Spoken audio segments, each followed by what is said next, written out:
timing cues and start with your name and outlet. Hi, my name is Ruben Peralta from cocalejas.net. Hello. Hello. Hi, Lee. Hi, Sarah. How are you guys? We're great. One of the things that I like about the story, it's the whole 1950, but we can tell that same story in an actual time, and I think it has the same relevance. How important was for you as a creator and director to preserve that authenticity of the character and the struggle and the connection that she has with her personal life and her job as a chemistry and then became a chef in TV. Go ahead. Well, I think we wanted to do, the book is so rich and has so many different aspects to it. And Elizabeth goes through so much over the course of her life. And so we really wanted to do justice to every twist and turn. And at the same time, have a strong through line for who Elizabeth Zott is, even as she is changing from her experiences. And I think it's one of the reasons I was so excited to work on this project. I felt like Lee had a really clear and strong vision of how to take this beloved book it's so rich and dense and has so much to it, and how to adapt it for screen. And and then we just took it scene by scene, day by day, really. How about you as a director? How was your job to be faithful to the book and then you put it in 8 episodes? I don't know if 8 episodes is enough, or because lately we have seen so many movies about food, about people cooking, and the connection that they have with the people around them. But in 8 episodes, I think you did it perfectly, because every character has their development, and we get to know them besides of all the circumstances that they have in everything that is happening around 1950s. Lee's a really good writer. I mean, that's a really easy answer to that question. He really figured out how to balance and tell all of these character stories really eloquently in only 8 episodes. Thank you. I think that the book had so much to offer, and as we got into it and started trying to figure out which stories we were exploring and how we were kind of laying it out as a season.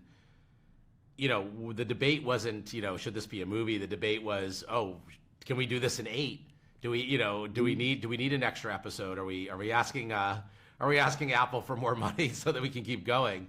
And, I think also we fell so in love with these characters and with the actors that played them, that living in the world of this show was something that I think both for Sarah and for me, and certainly our other creative partners on the show, this is the world that we inhabited for so long, and we just wanted to see where these characters would take their stories a little bit, and so much of it was the actors and the characters and kind of informing the writing in a way. Usually you write ahead of time and then you're like, okay, see ya, and you go off and you shoot it. And with this, it was so kind of collaborative and organic, where we would see something happening on set and say, oh, you know what, let's pivot and let's try this other thing, or, oh, I had no idea that this person had that skill, and all of a sudden it would take the story in a different direction. Always printing new pages the morning of. And I think that's actually like one of the beautiful things about TV that sometimes makes it a little different than the way most films are made, is you get that back and forth, and you can really make the most of the best things that you're seeing come to life. And my office, the writer's room, was upstairs, and it was about a 3-minute walk to the set. So sometimes for procrastination reasons, sometimes because I needed a snack, but other times to talk to Sarah and check in. You just walk to set and you would say, hey, Sarah and I would go grab lunch and just say, like, we just had this thought. Do you think you could fit this into the schedule? Mm-hmm. And we had developed such a great shorthand that we were able to kind of find all these moments to just keep making the story as rich and textured as we could. I'm bringing Brie as a main character because lately we have seen so many superstars coming to do TV, because probably we have better stories now to tell in TV.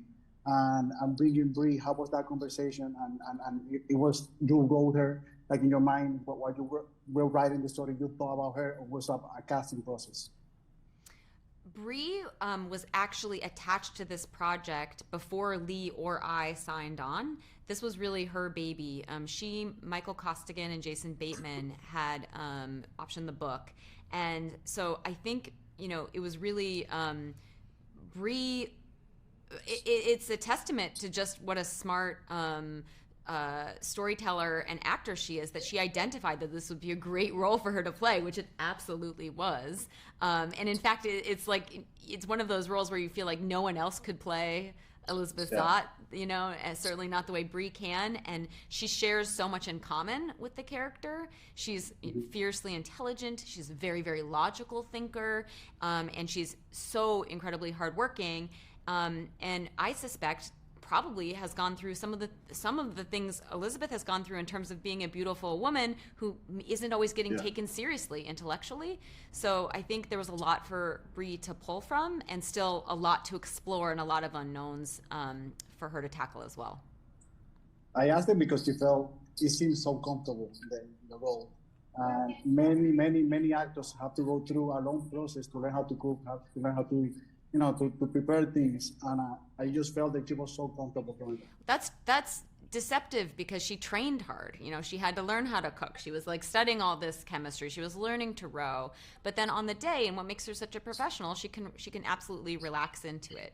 And I think she wouldn't mind me saying, it's also an illusion that she just knew everything day one on the character. We were all terrified. There's always a moment, especially day one, where you're like, what the fuck are we doing? And until you really get into it and start rolling, and then we were all finding it together. And so in a way, it's just about having that trust for each other and knowing we're always going to have each other's backs, and we will find it together, which we did. Please, Sarah, thank you so much for your time. Thank you. Thank you. I really love the show, and just a great show. Like we don't get enough for great stories. Oh, thank you so much. So much. It means a lot that you watched. Yeah, we really appreciate it. Have a beautiful day. Bye-bye. Okay, you too. Bye-bye. Bye. Take care.